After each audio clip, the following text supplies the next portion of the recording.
मेरा मार्गदर्शन करेंगे? किस मार्ग का दर्शन? यही तो मेरा प्रश्न है। क्या आप इस प्रश्न का उत्तर देंगे? मेरा प्रश्न ही तुम्हारे प्रश्न का उत्तर है। तुम्हें यह ज्ञात है? मैं अज्ञात नहीं महादेव।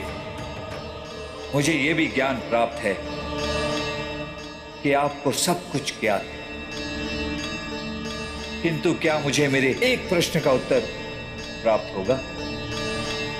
यदि उचित प्रश्न पूछोगे तो क्यों नहीं प्राप्त होगा? मेरा तो एक ही सर्वोपरि प्रश्न है। मेरे जीवन का उद्देश्य क्या है महादेव? तुम्हारे जीवन का उद्देश्य, क्या यही तुम्हारा सर्वोपरि प्रश्न है हनुमान? जीवन के उद्देश्य से अवगत होना चाहते हो, पर यह जीवन किसका है? क्या तुम इस तथ्य से अवगत हो?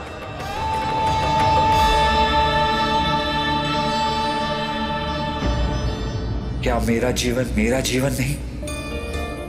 प्रश्नों के अंतरतम तक जाओ हनुमान और कहो, सर्वोपरि प्रश्न कौन सा है? कौन हो तुम? मैं हनुमान।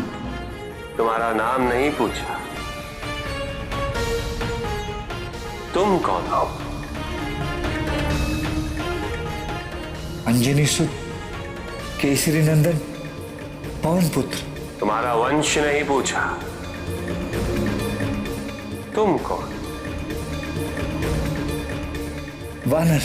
तुम्हारी जाति नहीं पूछी हनुमान, तुम कौन?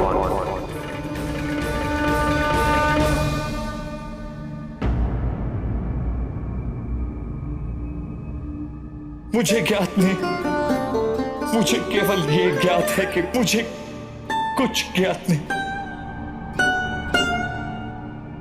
मुझे अभी यही ज्ञात है कि मैं स्वयं अज्ञात हूं। साधु हनुमान, साधु। जब स्व के ना होने की अनुभूति तभी परम अनुभूति प्रशस्त होती। ज्ञान का जन्म अज्ञानता से पलायन करके नहीं होता, अपितु हम अज्ञानी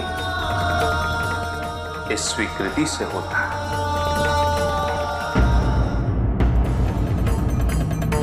उठो हनुमान,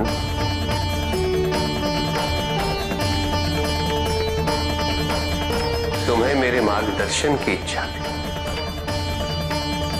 और मेरे मार्गदर्शन की प्रक्रिया यही है हनुमान। मेरे समक्ष प्रश्नों की शुदा लेके आओगे तो मैं तुम्हारी शुदा को चरम उत्कर्ष पे ले जाऊंगा। शुदा चरम को प्राप्त हो, ज्ञान रूपी फल को तुम स्वयं प्राप्त कर लोगे। यही ज्ञान रूपी फल मुझे भी प्राप्त करना है महादेव। कौन होंगे मेरे गुरु? कौन देंगे मुझे ज्ञान का फल? इस प्रश्न का उत्तर तुम्हें बाल्यावस्था में ही प्राप्त हो गया था हनुमान। जब शुदा बड़ी थी तो तुमने फल कहां देखा था हनुमान? प्रश्न में ही उत्तर है, प्रश्न में ही समाधान।